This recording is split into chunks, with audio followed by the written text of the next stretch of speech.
juga pemirsa PAL TV untuk membahas lebih lanjut terkait gejolak IHSG yang terjadi pada pekan kedua Februari 2026. Saat ini kita sudah terhubung bersama pengamat pasar modal Bapak Aryo Dilla Hidayat yang akan berbincang dengan kita pada siang hari ini. Selamat siang Pak Aryo, bagaimana kabarnya? Baik, selamat siang Mbak Rara. Baik juga ya. Baik, untuk mengawali perbincangan hari ini Pak, bagaimana Pak melihat pergerakan IHSG di pekan kedua Februari 2026 ini Pak, yang masih bergerak terbatas sepertinya di level 7.000 hingga 8.000-an seperti yang berita sebelumnya Pak. Ya, benar sekali Mbak. Jadi di sini masih posisinya itu menunggu dari para investor ya. Akibat kondisi kemarin ya dari MSCI ya. Cuman hari ini udah naik ya, saya lihat sudah di 8 ribuan ya. Beberapa saham juga sudah menguat lagi, terutama saham-saham yang di LQ45 ya, itu sudah cukup kuat. Mungkin seperti itu, Mbak. Sudah naik kurang lebih 1.000 ya Pak ya. Lalu apakah di level 7 ribuan kemarin ya Pak ya, dan mungkin sekarang sudah 8.000, ini dapat membahayakan kondisi pasar modal sendiri Pak, atau justru stabil ini Pak?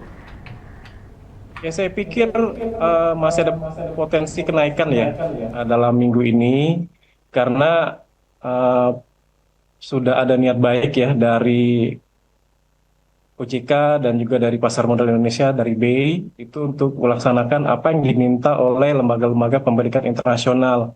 Harapannya kondisi ini akan meningkatkan kepercayaan investor di pasar modal Indonesia.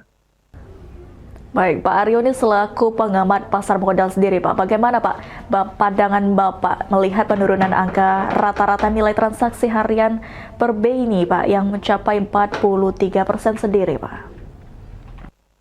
Ya, itu sebenarnya adalah kondisi berjaga-jaga ya dari investor ya untuk menghadapi risiko ketidakpastian terkait ketakutan akan penurunan harga saham yang lebih lanjut akibat banyak sekali lembaga pemeringkatan internasional ini memberikan penurunan pemeringkatan terhadap outlook ya, baik dari pasar modal maupun surat-surat hutang ya dan ekonomi Indonesia. Jadi di sini masih menunggu ya sebenarnya kondisi investor itu.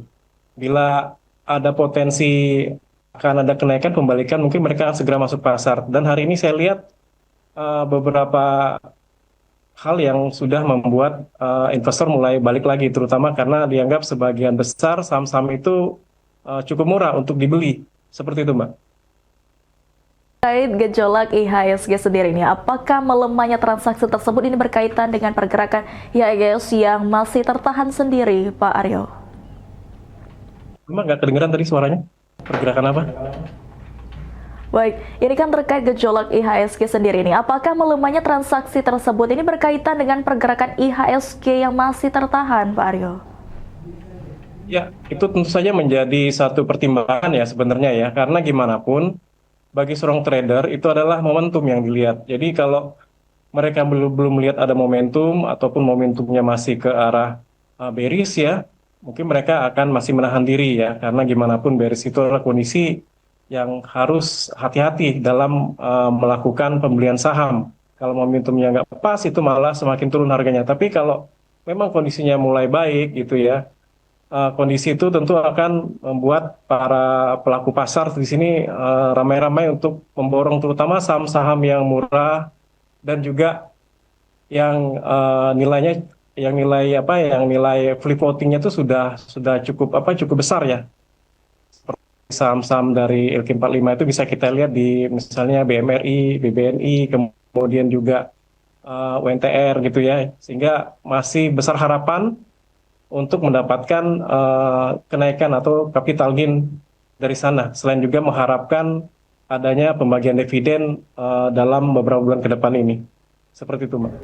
Baik, terkait pengamatan Pak Aryo ini sebagai pengamat pasar modal sendiri, apa yang sebenarnya sedang terjadi pada psikologi investor saat ini, Pak? Mungkin bisa diceritakan.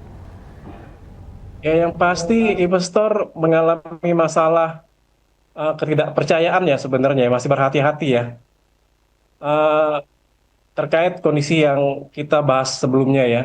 Jadi mereka di awalnya sudah melakukan suatu aksi jual bersih di awal di mana turun sangat dalam sekali ya. Cuman sekarang mulai merespon positif tren global dan reformasi dari OJK yang sudah dilakukan komitmennya kemarin oleh PLT Kepala OJK ya. Nah, harapannya di sini kalau memang ini bisa berlanjut, itu bisa memberikan dampak yang positif bagi kenaikan harga dari kenaikan dari IHSG tersebut. Lalu apa indikator utama yang perlu diperhatikan investor Pak untuk menentukan waktu kembali aktif bertransaksi Pak? Ya kita lihat kalau dari yang paling gampang kita lihat dari perilaku dari investor asing ya. Kalau mulai terjadi kenaikan arus masuk ya, terutama ke pasar modal atau pasar keuangan, artinya asing mulai percaya. Bagi investor lokal itu salah satu indikatornya.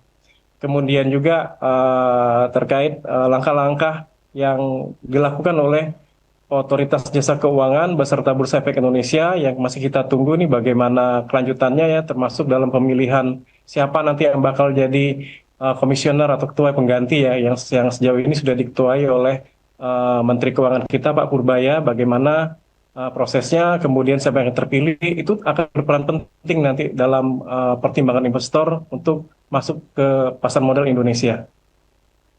Baik, ini gejolak IHSG yang terjadi pada pekan kedua Februari 2026 lalu Pak. Ini bagaimana Bapak melihat potensi pergerakan pasar saham mungkin di akhir pekan ini Pak? Apakah sudah tergambar?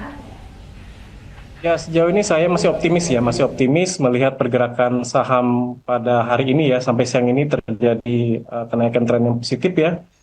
Cuman kalau berdasarkan pengalaman sebelumnya, kalau kita terlalu tinggi naiknya biasanya orang akan masih hati-hati ya, sehingga untuk di beberapa hari ke depan tuh kadang take profit ya, menjual kira-kira kok sudah dapat untung sesuai dengan target mereka. Dan itu ya saya pikir teman-teman para investor pemula harus hati-hati dalam melihat saham-saham yang kenaikannya terlalu tinggi sekali gitu ya, karena ada potensi seperti itu. Gimana pun kondisi pasar modal kita belum sepenuhnya pulih ya, kepercayaan dari investor juga masih belum sepenuhnya pulih dan masih menunggu apa yang akan terjadi baik dari kondisi global maupun kondisi terutama kondisi dalam negeri ya, terkait keseriusan pemerintah maupun dari OJK tentunya dan juga dari Bursa Efek Indonesia terkait permasalahan masalah keterbukaan informasi investor, kemudian juga masalah free floating yang dibahas sebelumnya seperti itu. Baik, artinya masih ada peluang untuk penguatan sendiri ya Pak. Ya mungkin terakhir Pak, himbauan khususnya untuk seluruh investor yang sedang menyaksikan tayangan kita Pak. Baik, saran saya sebenarnya menyikapi kondisi ini, tolong hati-hati pada saham-saham yang berpotensi terkena aturan OJK terkait free floating ya. Mungkin teman-teman bisa melihat dari analisis laporan keuangan terkait berapa persen free floating juga yang termasuk dilaporkan oleh Bursa Efek Indonesia dan melalui OJK di sini. Pilihlah saham-saham yang kemungkinan besar terhindar dari masalah tersebut ya. Takutnya nanti terkena suspend ataupun hal-hal lain yang akan berdampak pada penurunan dari harga saham tersebut. Tadi saya sudah sebutkan beberapa saham itu cukup menarik untuk dibeli dan aman dari potensi terjadinya pelanggaran free floating ya. Sehingga harapannya itu lebih stabil ya. Kalau kita beli ada potensi kenaikan dan juga carilah saham-saham yang nilainya cukup murah untuk dibeli saat ini. Jadi seperti itu, Mbak. Baik, terima kasih banyak Pak Aryo Dilla Hidayat selaku pengamat pasar modal dan terima kasih sudah bergabung bersama kami di Liputan Metropolis yang selamat bertugas kembali.